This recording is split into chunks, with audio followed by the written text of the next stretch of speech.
Monsieur le défenseur des droits, cher Jacques Toubon, je vais faire court, mesdames et messieurs, et surtout chers parents, parce que je vois beaucoup de visages que je connais. Je suis vraiment très heureuse d'être ici parmi vous aujourd'hui.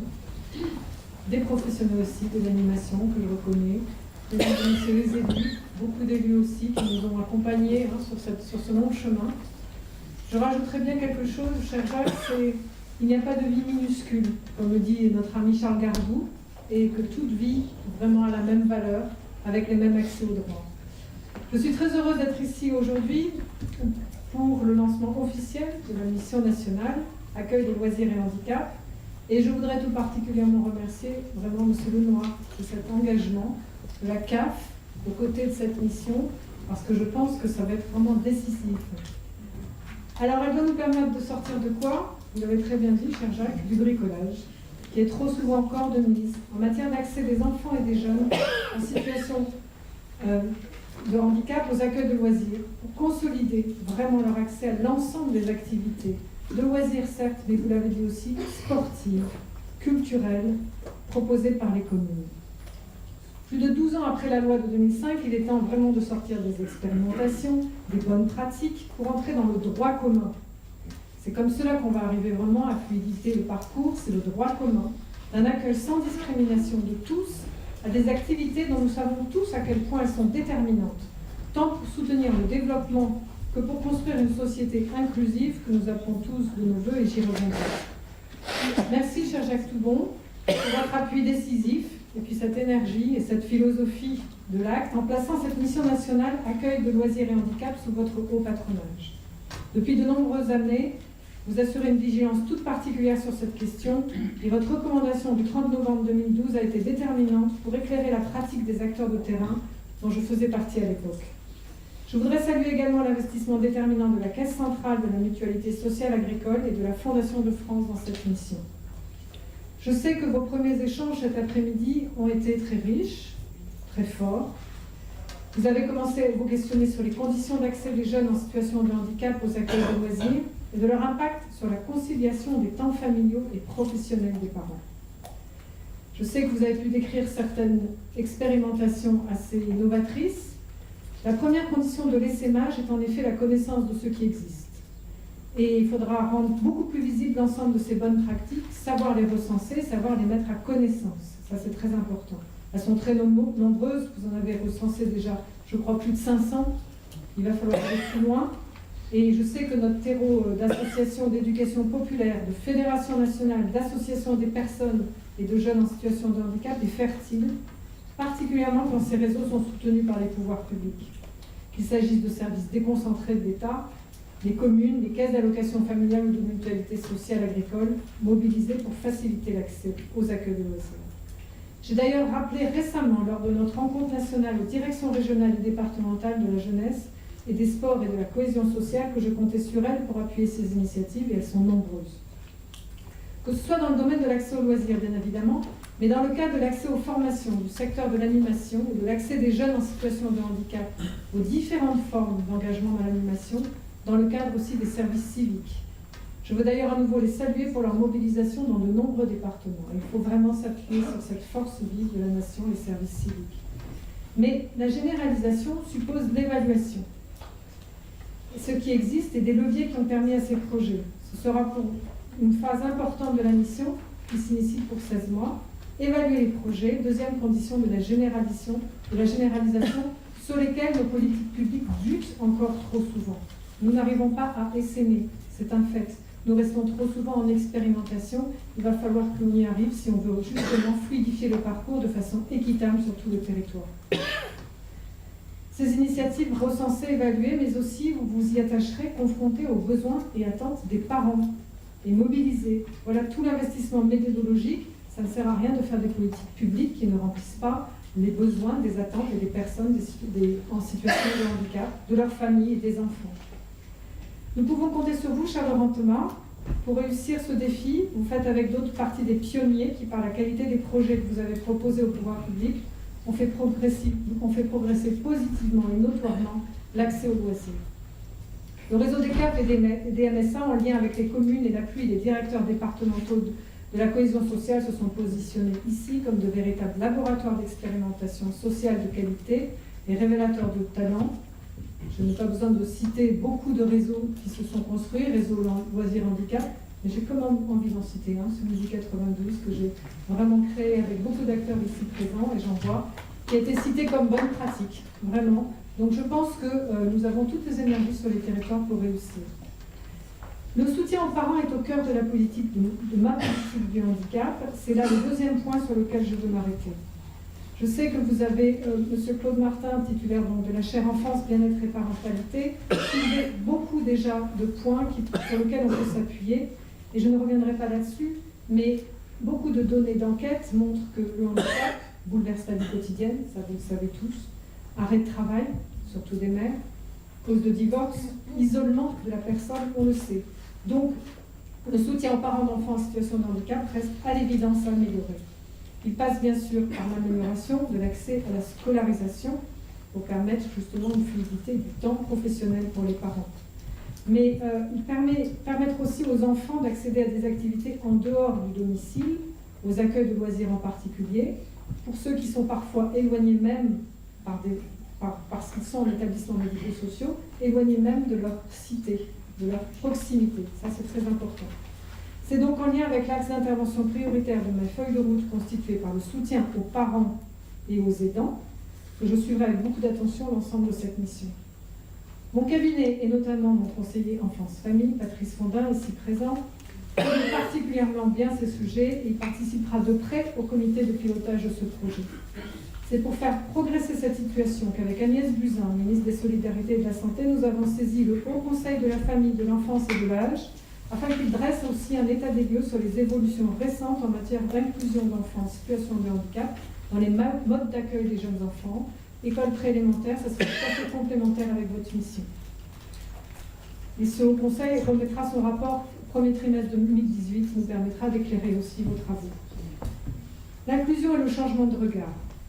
En aidant les enfants, en aidant leurs parents, l'accès des jeunes aux accueils périscolaires contribue ainsi à faire une société inclusive et surtout à changer le regard.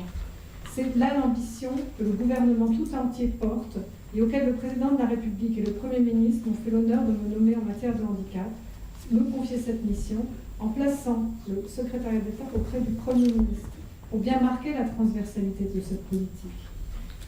Priorité du quinquennat, ça a été rappelé fortement lors du comité interministériel du 20 septembre et la commande qui était passée aux différents ministres, et ils étaient tous présents ou représentés, c'est comment allez-vous améliorer le quotidien de la personne handicapée dans votre domaine de droit public, de compétences. Donc vous voyez bien que ce ne sont pas des choses extraordinaires que l'on veut, mais tout simplement améliorer la vie au quotidien des personnes en situation de handicap. Pour cela, ça vise à initier une véritable révolution culturelle pour changer le regard sur le handicap. Le regard, c'est celui qui est porté sur la différence, que nous ne voulons plus ignorer, ou bien regarder en face. Et ce regard, c'est certes celui de l'attention, une attention bienveillante, solidaire, mais c'est aussi celui de l'encouragement, de la compréhension. Un regard, j'aime le dire, de présomption de compétence. Un regard qui peut changer beaucoup de choses, qui au lieu d'enfermer dans une situation, dans une réalité physique, décloisonne, libère, affranchit. Une véritable révolution culturelle pour construire une société réellement inclusive. Pour changer le regard, il faut d'abord voir la personne, il faut lui permettre de circuler. Et je compte beaucoup sur les médias, France Télévisions notamment, avec qui nous avons un gros programme d'action pour pouvoir voir la personne en situation de handicap, qu'elle soit représentée dans les médias, car je pense que là, on a une véritable clé, un véritable levier de transformation du regard. Je ne vais pas revenir sur l'ensemble des travaux que nous avons listés pour améliorer la vie quotidienne au CIH, mais je voudrais vous dire qu'il y a eu un changement de regard puisqu'on a passé une commande de comment améliorer le parcours de la crèche à l'université. Donc c'est vraiment une continuité de parcours, une fluidité de parcours. L'engagement souscrit conjoint est très important aussi avec la ministre des Solidarités et de la Santé, puisque la prochaine convention d'objectifs entre l'État et la CNAF pour la période 2018 à 2022 intègre des mesures emblématiques sur l'accueil du jeune enfant en structure petite enfance, ainsi qu'en faveur de l'accès périscolaire et loisirs, et encore en matière d'accompagnement de la parentalité. L'ensemble des travaux que nous lançons ce jour va bien sûr y contribuer. Je vous soulignais aussi la nécessaire articulation de ces travaux avec le chantier de transformation de l'accompagnement des élèves que nous avons initié avec Jean-Michel Blanquer, ministre de l'Éducation nationale et de la jeunesse. La construction d'un parcours sans rupture permettant de sortir enfin des difficultés récurrentes de présence des cas d'accompagnement en temps et en heure impliquera nécessairement de croiser ces approches. Parallèlement à la réflexion sur le temps scolaire, il nous faut faire un travail avec les représentants des communes et tous les partenaires concernés pour réfléchir à des compléments d'activité sur les temps périscolaires et de loisirs pour aboutir à un dispositif opérationnel à plus long terme et éviter les ruptures de parcours au quotidien. La possibilité de permettre aux accompagnants d'intervenir au-delà du temps scolaire représente un double intérêt. Celui de proposer aux accompagnants des temps pleins, de pouvoir vivre de leur salaire, aux parents dont les enfants ont besoin d'aide humaine, de pouvoir bénéficier de ces professionnels en dehors du temps scolaire ou du temps d'établissement spécialisé tout au long de l'année. Bien sûr, il présente un écueil, c'est celui d'être utilisé souvent par défaut d'adaptation des accueils de loisirs aux besoins de jeunes en situation de handicap, mais aussi défaut d'adaptation pédagogique au sein des écoles. Donc nous nous posons vraiment pour pouvoir réfléchir à qu'est-ce qu'une école inclusive, comment mettre en synergie tous les dispositifs qui existent. C'est un chantier qui va durer dans le temps. Il ne va peut-être pas y avoir autant de mesures qui vont vraiment changer la vie des gens, et je pense qu'il est très important aujourd'hui de se poser et de s'interroger sur l'école inclusive au sens large du terme. École en dehors des murs de la continuité d'accompagnement, parcours, ce sont des dossiers que l'on connaît bien. Patrice Fondin est en charge de ce chantier, beau chantier, mais vraiment, il est co-construit avec le ministère de l'Éducation nationale. Nous allons aussi solliciter la Commission nationale consultative des personnes handicapées, CNCPH, dans la commission scolarisation et éducation, pour justement aussi amplifier ce regard sur l'école inclusive, le changement de posture que l'on peut avoir, sans aucun tabou, statut des accompagnants, professionnalisation, co-construction avec des animateurs sur un regard croisé autour des enfants. Je pense que nous avons là l'occasion de pouvoir vraiment traduire cette école inclusive dans des termes qui fera que ça ne reposera pas que sur l'accompagnant, comme c'est encore beaucoup le cas. Donc, faire vivre un droit et mobiliser l'appui des services spécialisés, vous avez raison, l'accès au droit, ça c'est très important, il a été au cœur de la CIH. Bien sûr, ça passe par un gros chantier autour des MDPH. Les engagements gouvernementaux sont très précis. Nous avons demandé à tous les départements, dans une lettre conjointe que j'ai signée avec le président Buscon, de pouvoir s'emparer de l'amplification du déploiement du système informatique commun des MDPH. J'espère que pour 2019, nous y verrons enfin clair sur une politique nationale du handicap. Où sont les places disponibles? Quels sont les droits notifiés aux familles? On est vraiment un pilotage national parce qu'on navigue toujours à vue sur une politique du handicap. Cet accès renforcé à l'école inclusive, enfin, ne saurait se concevoir sans l'appui et les ressources du secteur médico-social, dont la transformation permet de soutenir encore davantage l'inclusion dans le milieu ordinaire, qu'il agisse bien au-delà de l'école et des loisirs. C'est un engagement souscrit à la CIH. Concrètement, qu'est-ce que ça veut dire? C'est déplacer le centre de gravité du médico-social hors des murs des établissements spécialisés au service du parcours en milieu ordinaire. C'est une révolution. Ça veut dire qu'il va falloir que les agences régionales de santé pilotent un plan de transformation sur les 5 ans. Et concrètement, qu'est-ce que ça veut dire? J'ai donné l'instruction que plus aucun CESAD ne soit autorisé, qu'il ne soit hors des murs de l'école, de la République, pour qu'enfin on puisse avoir une vraie coopération entre les professionnels du médico-social qui puissent apporter leur changement de regard aux pratiques, qui puissent venir en appui à partir du parcours en milieu ordinaire. C'est une grande révolution, c'est une révolution aussi qui s'appuie sur les préconisations d'un rapporteur spécial de l'ONU qui nous a visités pendant 10 jours, qui a fait un rapport dont vous avez peut-être pris connaissance et qui parle justement d'une politique du handicap très généreuse en France, mais pas assez efficiente, qui travaille en silo, en compartiment, qui est cloisonné et qu'il nous faut justement ouvrir et permettre de rendre beaucoup plus efficiente la personne en situation de handicap et notamment l'accompagnement des enfants.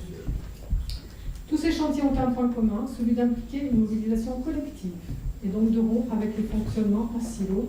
Donc il va nous falloir faire preuve d'inventivité. L'accueil aux accueils de loisirs trouvera toute sa place dans cette feuille de route. Je veux souligner à quel point il doit favoriser un engagement collectif de l'État et des collectivités. J'ai ainsi abordé la question de l'accès aux loisirs la semaine dernière avec M. François Baroin, président de l'Association des maires de France, et je me réjouis d'avoir trouvé un interlocuteur attentif et désireux de nouer une coopération étroite sur ces sujets. Et cela va certainement se traduire par une convention signée avec le secrétariat d'État et l'Association des maires de France sur des thématiques très particulières, notamment l'amélioration de l'accès aux loisirs dans l'économie.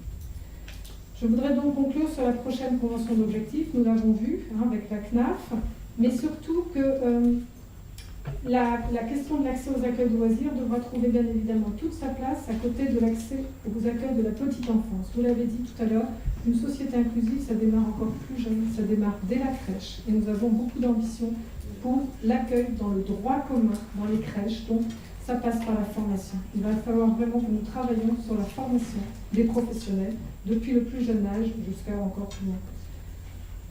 La mission nationale d'accueil de loisirs et handicap est lancée. Le travail qui nous attend est important, déterminant. Je sais pouvoir compter sur vous tous et je voudrais vous dire surtout que nous partirons aussi de l'expertise parentale, parce que je pense que les parents ont une immense connaissance du mode de fonctionnement de leur enfant.